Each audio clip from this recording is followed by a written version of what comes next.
Yes, very interesting. Now, tell me the first thing that comes into your mind when I say these words. Work. Good. Dedication. What about leadership? Well, okay, as most of you probably guessed, I'm a bit of a fraud when it comes to psychology, but that last question I asked still deserves an answer. What is the first thing that comes to your mind when I say leadership? Well, personally, I picture a rock band. Why a rock band? Well, a rock band is composed of 4 basic elements, right? A drummer, a bassist, a guitarist, and a singer. Do any of these things fit in the leadership picture? Well, sure. A drummer sets the beat. A bassist is the mediator between the drums and the guitar. The guitarist does all the fancy solos and makes the whole band look good. And then the singer's voice and melody is what is envisioned first, and then complemented later by the rest of the instruments. So let's see if we can't equate the function of each instrument to a leadership trait, and then compare them to a quality historical leader to see if these traits work in real life. Now, as I said before, a drummer sets the beat. If the drummer's off, everybody's off, and he's under a lot of pressure because he knows if he loses focus for just half a second, he could get off beat and his entire band will suffer. Sounds like a famous man I once studied. He led a small army of men into impossible odds, and if he lost focus for just a brief moment, his entire cause could fail. He was King Leonidas of Sparta, and he fought in the most famous ancient battle of European history, the Battle of Thermopylae. The king knew if he ordered the bulk of his army into retreat, and if he covered the flank with just a little over 1,000 men, he would surely die. But because of his sacrifice, the vast majority of his army would survive.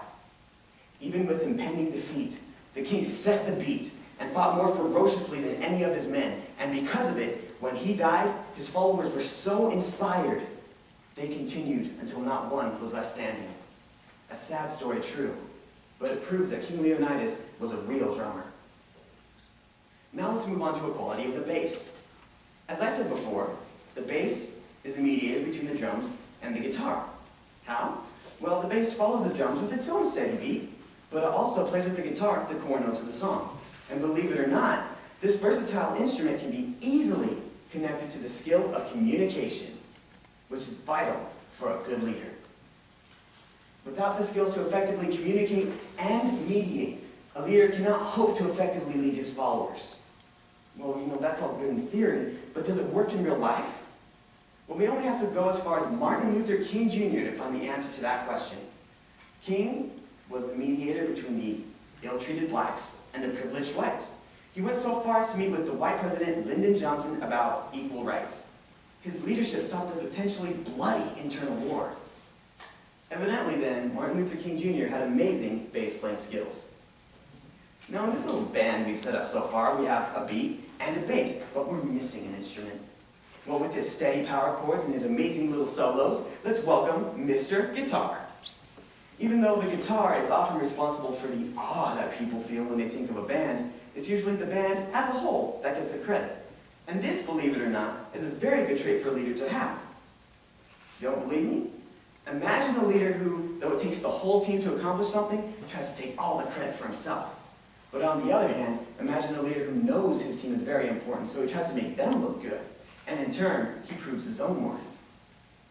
One can find such a man in the famous basketball player Michael Jordan. Jordan averaged about 5.3 assists per game, meaning he passed to another player who then scored. Obviously, he could not have won a game all by himself. And in making his teammates look good, they worked that much harder for their leader, and they all had outstanding success. Evidently then, if you can play amazing solos for the good of the team when needed, but above all be a team player, you can have fame and fortune, not to mention your own line of basketball shoes. Now, unless we want a purely instrumental song, we're going to need some lyrics and vocals.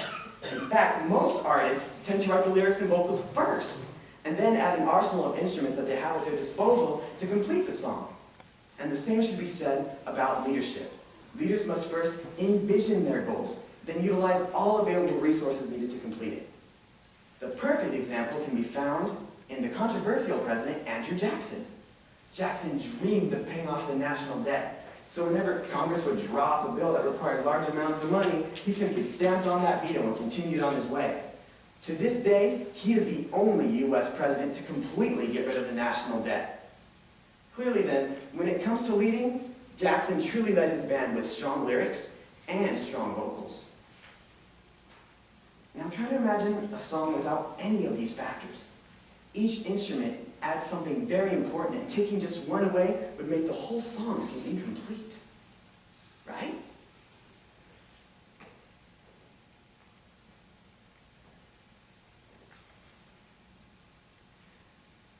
In fact, each instrument is so vital that you can't take any of them away. Otherwise, the song falls flat on its face. The same should be said for a leader. A leader must first envision their goals, work for the good of the team, communicate well, and set the example. Otherwise, the team he is working with will be greatly hindered. But on the other hand, the reward is great for the leader who habituates each of these qualities. The feeling of being able to orchestrate a team to an elaborate piece of music that can accomplish great goals is hard to match. So, with that in mind, just remember, whether you're a quality CEO, an entrepreneur, or a rock star, leadership rocks.